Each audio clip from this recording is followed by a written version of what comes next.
Good morning, good evening, good afternoon friends. स्वागत है फिर से आप सभी का आपके अपने चैनल इकोनॉमिक्स इट्स इजी में।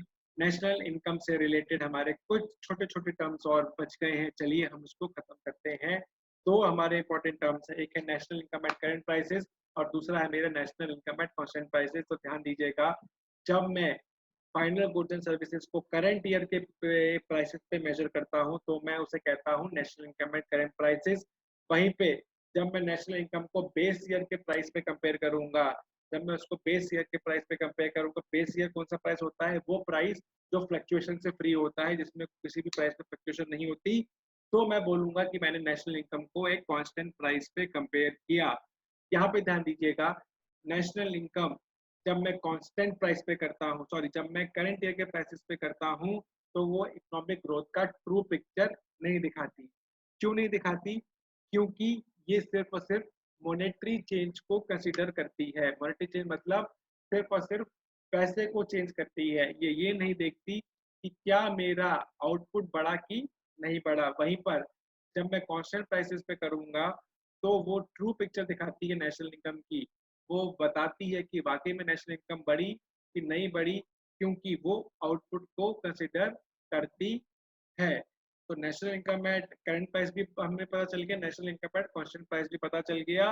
यहीं से हमारे दो नए टर्म्स और आते हैं, वो है मेरा नॉमिनल जीडीपी और है मेरा रियल जीडीपी। नॉमिनल जीडीपी क्या है? जब मैं नेशनल इनकम को करंट ईयर के प्राइसेस पे मेजर करूंगा तो मैं उसे बोलूंगा नॉमिनल जीडीपी, और वहीं पर अगर मैंने उसको बेस ईयर के प्राइसेस पे कंपेयर किया तो मैं बोलूंगा उसको रियल जीडीपी। अब सवाल ये उठता है कि कौन सा बेटर है, रियल जीडीपी है कि नॉमिनल जीडीपी है? तो मैं आपको बता दूं, मेरे हिसाब से real GDP is better than nominal GDP. क्यों? क्योंकि रियल जीडीपी जो होता है, ध्यान से सुनिएगा, रियल जीडीपी जो है वो कांस्टेंट प्राइसेस पे करता है, वो बेस ईयर के प्राइसेस पे करता है। वो जीडीपी निकालता है क्वांटिटी के बेसिस पे।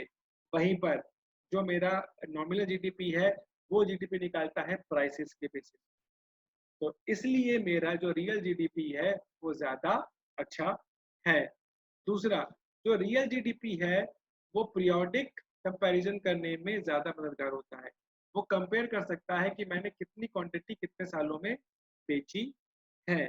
वहीं पे जो रियल जीडीपी है वो जो मेरे इकोनॉमिक रिसोर्सेज है कंट्री के, उसके कंपैरिजन करने में ज़्यादा मददगार होता है, ज़्यादा एफिशिएंट होता है एज कम्पेयर टू मेरा नॉमिनल जीडीपी। तो ये 3 पॉइंट्स की वजह से मेरा जो रियल जीडीपी है वो नॉमिनल जीडीपी से ज़्यादा अच्छा है। अब बात उठती है कि जीडीपी डिफ्लेक्टर क्या है? जीडीपी डिफ्लेक्टर अगर मैं मैथमेटिकली बताऊं तो nominal GDP upon real GDP into 100 होता है। It measures the average level of prices of all goods and services that are required to calculate GDP. Limitation of GDP क्या है? जीडीपी की limitations क्या है? जीडीपी की लिमिटेशंस अगर मैं बात करूं, सबसे पहला डिस्ट्रीब्यूशन ऑफ जीडीपी। जो मेरी जीडीपी है, जीडीपी जो है वो कैसे इनकम डिस्ट्रीब्यूट हुई उसको इग्नोर करता है, ये सिर्फ और सिर्फ इनकम को लेता है। दूसरा, जीडीपी जो है मेरे पॉपुलेशन ग्रोथ को नहीं कंसीडर करता। तीसरा, जीडीपी जो है वो प्राइस चेंज जो है वो सिर्फ इंक्रीज इन प्राइस करता है, ये फिजिकल आउटपुट को कंसीडर नहीं करता।